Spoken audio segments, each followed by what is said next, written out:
There is no end in sight to the escalating conflict in the Middle East. Iran's foreign minister says Tehran has not asked for negotiations with the U.S., and that's despite President Trump claiming they do want to speak. Abbas Araghchi spoke with Margaret Brennan on Face the Nation and says Iran will defend itself for as long as it takes. This is a war of choice by President Trump and the United States, and we are going to continue our self-defense. We don't see any reason why we should talk with Americans, because we were talking with them when they decided to attack us.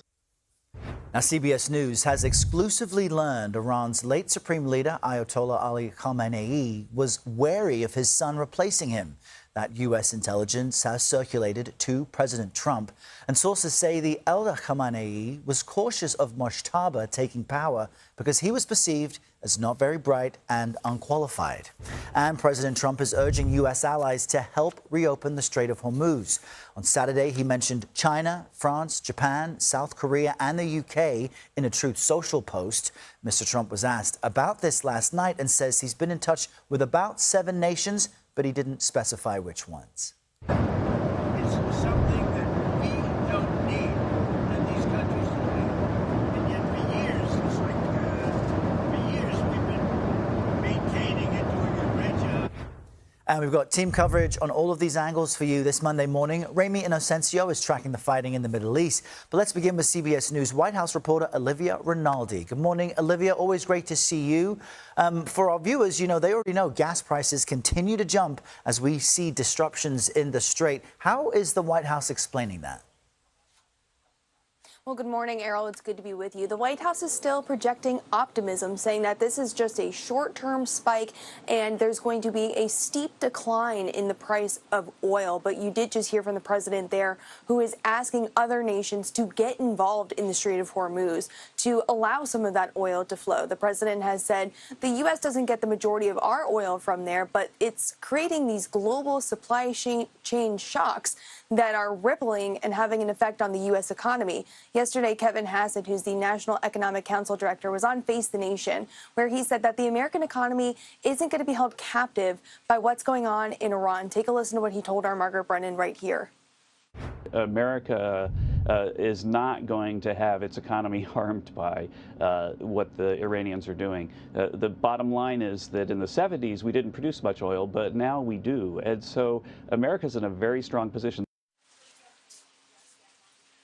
So you hear they're still projecting that optimism, that confidence that these prices will come down eventually, and this will only be a short-term hike. But still, the president asking U.S. allies, other allies in the region, to do more when it comes to the Strait of Hormuz, to allow that oil to go through. He said that Israel is one of the countries that is helping the U.S. Of course, they're also a partner with the U.S. in these strikes in Iran. But as far as NATO allies, that's really where the president is directing his questioning, saying that you get more of your oil from the Strait of Hormuz than the U.S. does, so you must do more to help protect this region. Errol. All right, Olivia Rinaldi at the White House. Olivia, thank you. Let's jump to CBS News foreign correspondent Ramy Inocencio. He's in our London newsroom. Ramy, good morning to you. So we hear here President Trump calling on other nations to help defend the Strait of Hormuz, but how are U.S. allies reacting to that? Yeah, Errol, so far this is a no. President Trump over the weekend had called out China, Japan, South Korea in Asia, and the UK and France here in Europe in a social media post. And Japan has weighed in. Prime Minister Sanae Takaichi said that the country can't send naval ships, and she pointed to the pacifist constitution that its leaders signed after World War II. Australia has weighed in too, and it's interesting because they hadn't actually gotten any ask actually from the White House, so they're getting ahead of this. A cabinet minister there said it's not something they're going to get involved in. But importantly, most importantly, I think China has been quiet because President Trump is now linking the future of the U.S. and China to this, because he's supposed to go on a state visit to Beijing at the end of this month. But now he says he might postpone that. And I want to point out that there is a rationale for the president to be pushing China, Japan, and South Korea, for example, to ante up, because Asian countries do rely most on the oil out of the Strait of Hormuz. We know about 20% of the world's oil comes out of it. China, the biggest importer, roughly in the 35% range or so. India at about 15%, Japan and South Korea something like 10%. And in total, if you look at that, Errol, those four countries buy up about 75% of oil out of Hormuz. And again, President Trump saying here that they should be the ones to do more. And meanwhile, Ramy, that strait is still dangerous. Iran launching additional attacks on Gulf nations there. What's the latest on that? Absolutely.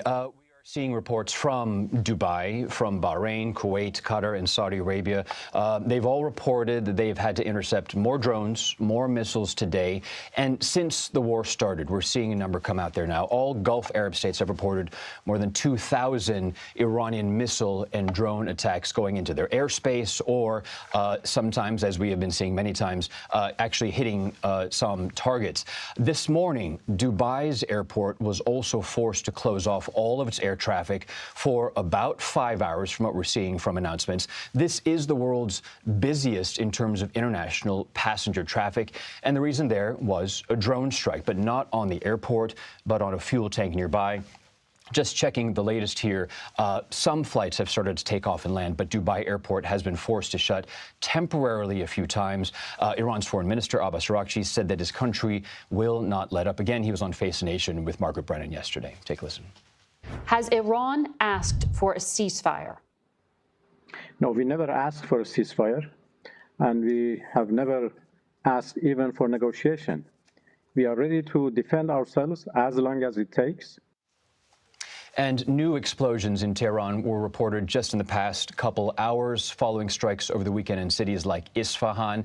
Meanwhile, Israeli troops have begun another front, what they call a limited and targeted ground operation against Hezbollah in southern Lebanon. And that is coming after, over the weekend, Axios reported that Israel is planning a major ground operation there to do in what a senior Israeli official has said what they did in Gaza, who did speak to that news outlet. So again, two fronts going on here, Iran and Lebanon. And again, as you said, Errol, no chance yet seeing when this might end. All right, Ramy, with all the latest for us from London. Ramy, thanks. The mother of Technical Sergeant Tyler Simmons says he was a hero to his family and friends. The 28-year-old was one of 6 people killed during a military refueling aircraft crash over Iraq last week. The crew was on a combat mission, but flying over friendly territory when the crash took place. The Defense Department says the incident is now under investigation. Cheryl Simmons, Tyler's mother, said when the war broke out, she had a pit in her stomach. Milo answered the door. I heard him say, "Oh no," and I knew, I knew. And it was, and from there on, life would never, ever, ever be the same. Tyler was our hero and is our hero. And we expected God to do great things through him. And today is evident that Tyler will live on. His name will live on. The Pentagon says at least 13 U.S. service members have been killed in Operation Epic Fury.